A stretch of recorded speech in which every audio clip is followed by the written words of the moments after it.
Hello world, welcome to Inflicting Opinions, where we look at video game-y things and I share my dumb rambling thoughts.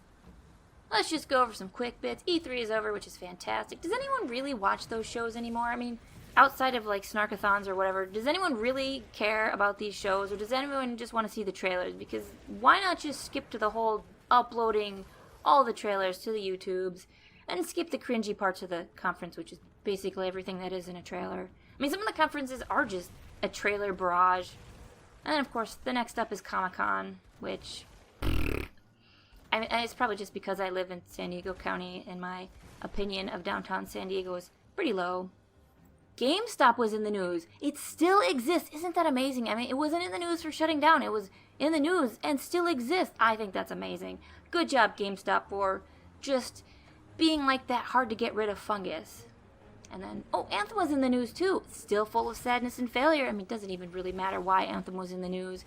It wasn't positive. You know it wasn't. You don't even need to read the story. It was because Anthem is full of sadness and failure, and that was why it was in the news. And then Apex Legends actually be getting updates, and I don't think anyone cares anymore, because they just dropped the ball on capitalizing on their paid-for success.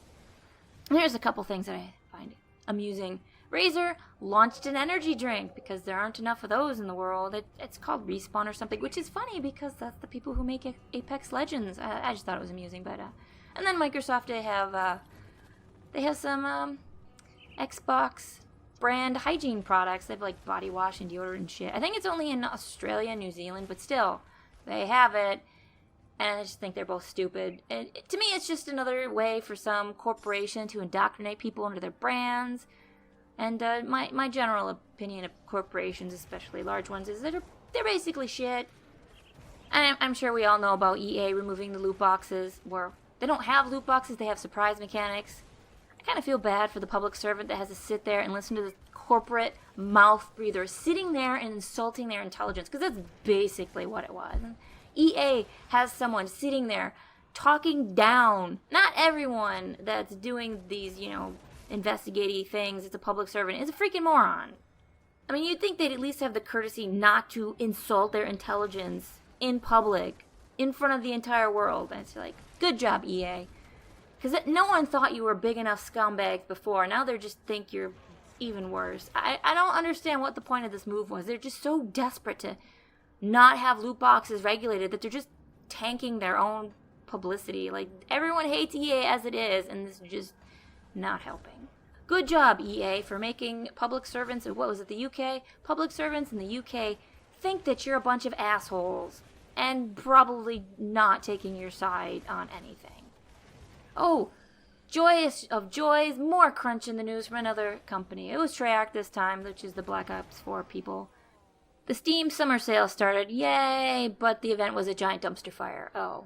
That's kind of weird, though. Apparently a lot of developers were upset that everyone was dumping things from their wish list, which to me doesn't make sense, because I already have my wish list sorted by ranking, because Steam, if they're giving away games, usually they take stuff from the top, and that wasn't any different this time. They even said that if your team wins, you have a chance of winning your top 3 games or whatever, so you just make sure your top 3 games in the ranking order are the ones you want to have free the most. I'm not really sure why anyone was dumping stuff from their wish list. I don't understand what the misunderstanding was. I mean, the event itself was just kind of stupid. It's still stupid. And the other thing that is kind of annoying, the Steam layout looks kind of poop. I don't know who designed it. It looks awful. Hope they don't keep it like that. It's just bleh. I know they made some minor improvements over the few days, but it still looks kind of shit. With all that spaces everywhere, and I liked it better before they screwed it up, but hey, stuff on sale though, that's always good, and a chance to win free games. I think it's kind of stupid they don't let you change your team every day. I know it's probably to stop the botting stuff, but there's another thing. The way they did the boost was just stupid. I know why they did it. It's because they don't want people redeeming shitloads of those $5 coupons. It's like, why don't you just have a limit? This isn't anything new. Like, every grocery store ever does this. I'm pretty sure some online places do this when they have big sales. They always just limit you to a certain number per customer. And something super sad, the Epic CEO Tim Sweeny decided to start talking in public again. And of course, talking shit once more. He makes this stupid argument saying, he's like, oh, well, we're just trying to change the industry standard of 30% platform holder take. That's what he says. But he never talks about Microsoft storefront, the Sony PlayStation storefront, the Android storefront, or the Apple storefront, which also all have 30% platform holder takes as far as I know. He only talks shit about Steam. His own employees have garbage crunch, and you're working at a video game company. Why would you ever need to work more than maybe 50 hours a week? You're making entertainment products. No one's gonna die if you don't release a game on time or whatever. I mean, it's like $1 billion studio. Like, they can't afford to take their time and make stuff? I think they can. I mean, frankly, if you're the CEO of a company and your employees have shitty working hours, you fail as a leader, and you kind of fail as a person because you don't care about your own employees. Kind of makes you a shitbag, which is what I think of Tim Sweeny. Big old shitbag. Like, what would be really great for, gamers and developers? Having a quality storefront, having something better than what, other storefronts have.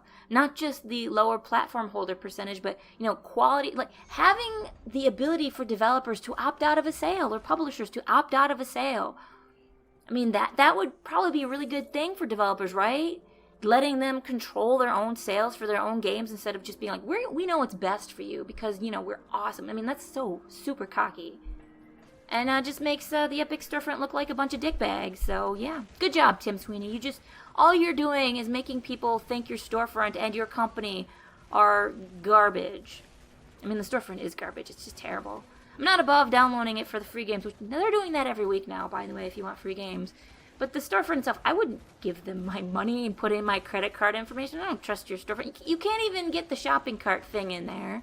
I mean, people had problems during your first sale because you didn't have a shopping cart. Maybe, instead of buying all these exclusives, they should spend their money making a storefront that's fantastic, that has great tools for developers, great tools for customers, and has some really nice things on top, like the lower cut for platform holders. That would be amazing. I don't think it's that people are die-hard Steam fans. I think that people just legitimately hate the Epic Store and the Epic company. And the last thing is game streaming. I know when Google announced Stadia, people just hardcore dumped all over it. And it's just all the negative things, and people are just like, oh, I have no faith in this. And it's kind of sad to me, because when I look at game streaming, I think that it's going to be amazing. It's basically what I've wanted for games for a while now. And not because I obviously don't trust corporations because I think they're shit, but the first big issue, ownership, that actually was kind of a little bit later, not what people were crapping on Stadia for originally, but ownership issues. Well, Google came out and said that if you buy a game on Stadia, you get to keep it, even if it's pulled from the store. You get to keep playing it, you have access to it, you don't have no problems there. Microsoft Sony has announced that they're going to do the game streaming shit too, so they're probably going to have to do something similar. And then Amazon wants to get in on this delicious game streaming action too, so they're going to probably have to do something similar as well. And it doesn't really matter if EA wants to screw everyone over with their stupid whatever shit they're coming up with. I think Ubisoft wants to do something too. You don't actually have to pay $10 a month to have access to the games you buy on Stadia either, because next year they're going to have free accounts for people. So you could just buy the games and stream them wherever. So that's great. So you buy a game, you still have access to it, even if it gets pulled from the store, and you don't have to pay $10 a month to have access to that game.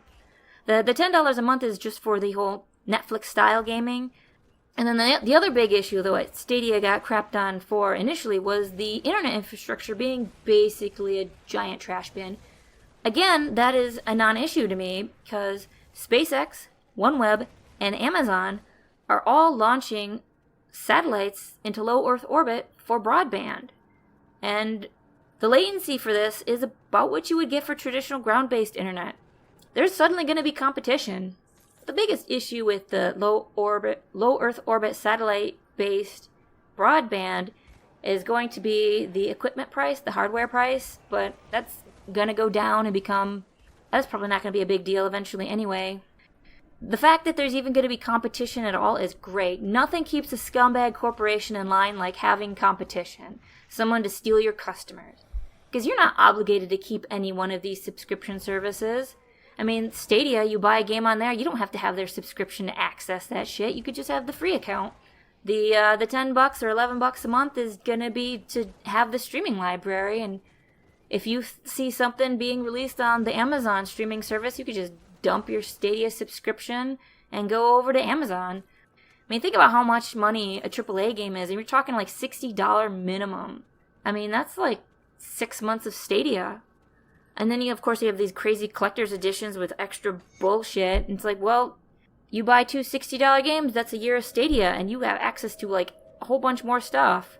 I mean, the game libraries are a little bit anemic at first, but I mean, honestly, it's gonna increase when you have three, well, I guess it'd be four big-ass companies all in on this action. You know that game streaming is just gonna become bigger and bigger, and then if people really want, like even for AAA studios, if they want people to play their games at all, they're gonna have to provide shit for these streaming services. They're gonna be putting their games on there. I mean, the Microsoft-Sony alliance, think of how many games they have that they could immediately have available for their streaming service. That's a huge catalog.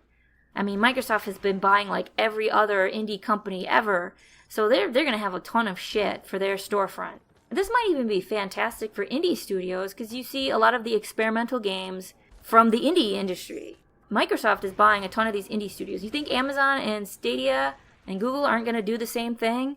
They're going to have all kinds of indie studios that are getting flushed with cash because there's really no barrier to enter. It's like you have $10 a month for the subscription service. If you don't like one game, well, it doesn't matter. You didn't pay for it. You could just try something else, try another game. And if you really love a game, you could still buy it. That's not going to change. You could do that now with the TV streaming services. If you really love a game, or not game, if you really love a TV show or a movie, you could still buy it. There's nothing stopping you. And like, I don't see any real negatives for the customers in game streaming. It's probably even going to be good for indie developers. It might not be good for the AAA studio, but does anyone really care about the AAA studio and how well they do anymore? When you see, like, in the last 6 months, we've seen so much negative shit. Like, all these stories about crunch, incompetent leadership, big games that have just bombed, like, all kinds of horrible, shitty news from the AAA space.